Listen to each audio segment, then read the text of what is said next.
going on, everybody? This is Preston here, and welcome back to another episode of In the NASCAR.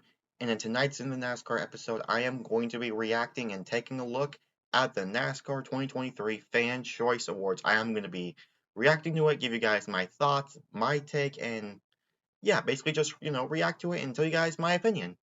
So without further ado, let's go ahead and get started. Alright guys, I got the NASCAR Fan Choice Awards. I'm actually screen recording it on my phone. It's currently, if you guys want to look over to my side, you guys can. That's where I'm going to be screen recording it. I'm screen recording to the side. So yeah, we got the NASCAR Fan Choice Award winners. So yeah, let's go ahead and get started with the best race. It is the Chicago Street Race. And if you want to know what my take on this, I was really looking forward to this race, guys. I was really looking forward to this one. And if this was the most anticipated race of the year, this would have been the winner. This, without a doubt, would have been this is the most anticipated race of the season. I was looking forward to this race all season. This has to be, without a doubt, the most anticipated. Heck, we even had a new winner. Shane Van Gisbergen won. So, yeah, on a street race. So, yeah, and we're going to be going back to this next year. So, I am very hyped. I am looking forward to this race next year. But it's not the best race. I gotta say that it's not the best race. It was, it was raining. Weather it wasn't the best, but you know, I gave that was a pretty solid, but it wasn't the best. It was one of the most anticipated, and the racing was good. It was good to solid and near great. But if this was the best race of the year, I think this would have gone to the Spring Kansas race where we had that incident between Denny Hamlin and Kyle Larson. And then the Noah Gragson and Ross Chastain fight. And the racing there was just flat out incredible at Kansas. Probably another one I could throw out and mention. Um, Maybe I would throw in the Coke Zero 400. Throw in the Hollywood Casino 400. Um, and then Talladega. Talladega the fall race, the one I went to in person where Blaney won, we had that finish between Blaney and Harvick. Those were just some of them, but those ones would be great. But yeah, I mean, I can understand why this was the best race. I mean, because this is a highly anticipated event. So yeah, and we have a brand new winner, Shane Van Gisbergen. So yeah, now we got the best paint scheme, and it's Kevin Harvick's 29 car, 29 throwback paint scheme that he raced in the All Star race, and I gotta admit, man, this paint scheme looks incredible. I was really wanting to get a die-cast up version of this, but it's rare now at this point because I tried getting some on eBay.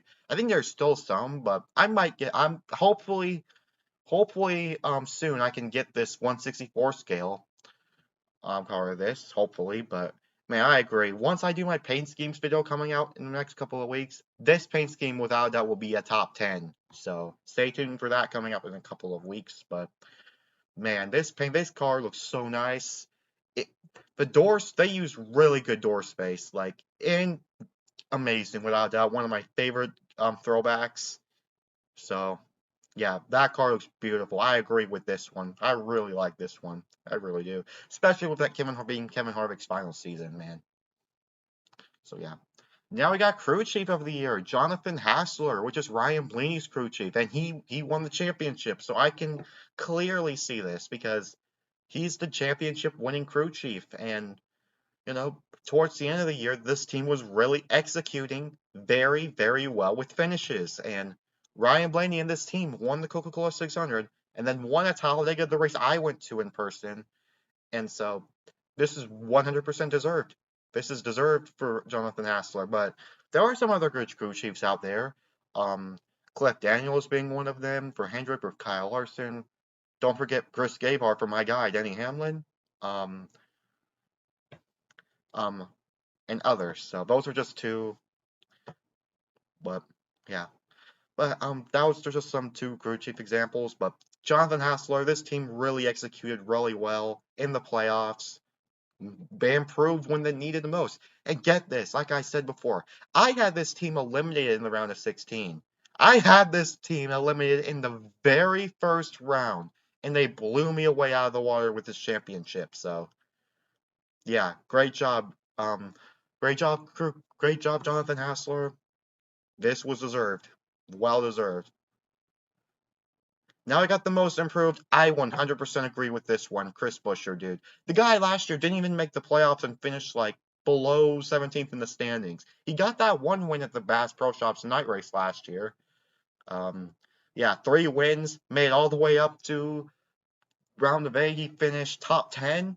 That is incredible. 3 wins, not to mention 2 of them being back to back and beating out in a finish with Truex. That is phenomenal. For what a phenomenal season, second half of the season by Chris Buescher, and practically this season as a whole. Because if if he didn't win any of these races, he would have still been in the playoffs. That is just incredible. The speed that I had, and I expect them to win more races in the future. So Chris Buescher, man, 100% most improved. I agree with this one. So yeah, Chris Buescher, most improved driver. I agree, 100%. Now I got the most dominant performance, Kyle Larson, and this one to me was I didn't really. This race was I completely almost forgot. But all I know, Kyle Larson like literally had the most laps, but I didn't know he led like this much, 145. I'm looking on it right now, 145 out of 200 laps. And literally, Larson said in his interview that was an old school whooping. So yeah, I can clearly understand it here. Most dominant performance, that All Star race by Kyle Larson. That has to be one of Larson's dominant performances this season. So yeah, so Kyle Larson, man, that was clearly a big thumbs up for you, man. So Larson, I mean, he's my favorite Hendrick driver. So yeah, Larson, that one I think was the most. I think when I look at it now, most dominant. I think there were some other dominating performances this season. I can't remember, but yeah. So Kyle Larson there, most dominant performance. This one was deserved. This one was understandable, and yeah, I could see it. So yeah, good job, Larson. Person of the year, Kevin Harvick. Yeah, especially because this is his final year. Everyone's giving a lot of respect to the guy. Even if NASCAR fans hated Kevin Harvick, I feel like he would have still been given a lot of respect to. So I would agree with this one because lots of NASCAR fans gave their tributes. I gave mine a few weeks ago after his final race. So yeah, I agree with this one, man. Kevin Harvick, 60 wins, a championship, practically has won everything in this sport. Agreed, 100%.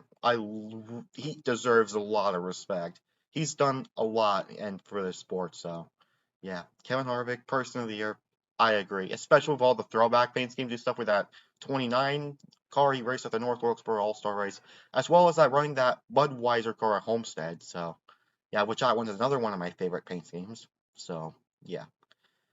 Now we got the best scanner movement. Best scanner moment.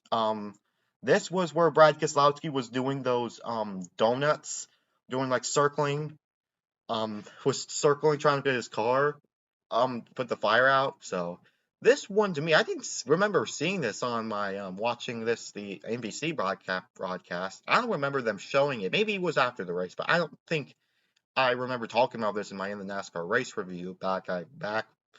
But wow, this one was such a very, very just one of these one in a million moments where you just don't think it's ever going to happen, but it just does. And thanks, Brad Keselowski, for giving us a very rare moment, dude. So, yeah, thumbs up. And that was pretty creative of what that team what Brad was able to do. Just go, and just circle around to get their car, not, getting the fire out. So. Yeah, and all the Josh Score drivers were reacting and giving it their takes. Such an entertaining thing to watch. So yeah, so I agree with that one. I clearly agree with that one because everyone was reacting to it like, oh my gosh. So yeah. Oh boy, now we got to talk about the rivalry between my favorite driver Denny Hamlin and Kyle Larson. So yeah, this one. I mean, this one was just I feel like this was the rivalry that everyone was talking about. I mean, because these two are really great friends off track. But man, it all started at Kansas and that finish. To me, that was just a racing deal. Because Larson was getting loose, and then he just held his line. He just held his line, and then Larson just got off, came down, and then he just held his line. Larson came down, and it was just slight contact. Larson got loose, got loose there, got in the wall, and Larson still finished second, and Denny Hamlin was able to go on to win. So I don't see anything wrong with the Kansas deal. That was just hard racing going for the win. Um, yeah, but Pocono was more understandable. Denny Hamlin went in and dove in deep, and Kyle Larson was I understood Larson's frustrations at the Pocono deal, but can I really blame? I mean, the thing is, there was a lot at stake for Denny Hamlin for him winning that Pocono race. One, it's his 50th win. Two, redemption from last year. Three, having the most wins all time at that track with like 7. And just basically in all, getting redemption from last year. I just think Denny Hamlin got very greedy in that situation and just really wanted to win. I can feel it too. If I was in that situation after what happened last year, yeah, I would have done the same thing. But Larson was very frustrated, and I can agree. But the only thing that I truly disagree with was where Denny Hamlin said, "Oh, I didn't touch Larson." That was the part I disagree with because you could see to the naked eye he did. So, yeah, it's not the move I was mostly upset about. It was the part where he said he didn't touch him. If you're going to make moves like that, just admit it. That's all I got to say. In a friendly way, if you want to make moves like that, own up to it. That's all I got to say. So, yeah, but in the end, man, other than that, Larson bumped him at Richmond while he was like a lap down. So, other than that, these two raced hard and really nice. So yeah, but I want to see. But man, I hope this rivalry was just for 2023 and won't be going and ongoing. I hope not, because it will be a brand new season. But yeah, but man, this rivalries are really good for the sport. So now we got best driver on social media with Corey LaJoy. And honestly, no disrespect to Corey LaJoy, dude. I've heard of his podcast. Very good, very good, very solid. But I feel like I have to bring up my Denny Hamlin fandom here. I think he deserves this award, dude. Like, have you seen the guy's social media posts? Like, he is a savage beast on social media. Like, the guy is Denny Hamlin's truly the beast on social media. So, yeah, but yeah, we got Corey LaJoy. I'll have some more fans than Denny Hamlin, so people don't hate Corey LaJoy as much as Denny Hamlin. So I think that's the only reason why he didn't get it. So yeah, but hey, congratulations to Corey LaJoy for getting this one.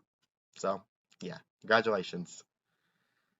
And I think this is the last one with the celebration burnout, and yet again, Kyle Larson at North Wilkesboro Speedway with his burnout. And doing a burnout all the way around the racetrack is impressive. I was impressive.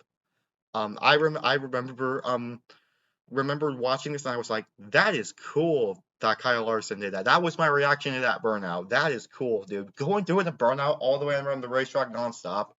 You could tell how good this guy actually is. I have a lot of Kyle Larson, dude. Like, the guy is just one of the most talented and most.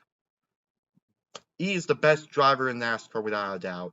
One of the best and one of the upcoming stars. If you said he's currently one of the goats of NASCAR today, you ain't lying because he is. So yeah. So congratulations to Larson. That one was a deserved one, but there were plenty of other more burnouts. But I can agree with this one. But even though there wasn't as much smoke, dude, still doing a burnout around the track is pretty impressive. So I can see this one, yeah, being a thumbs up.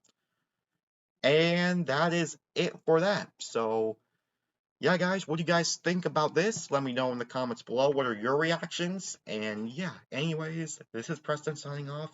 Peace out.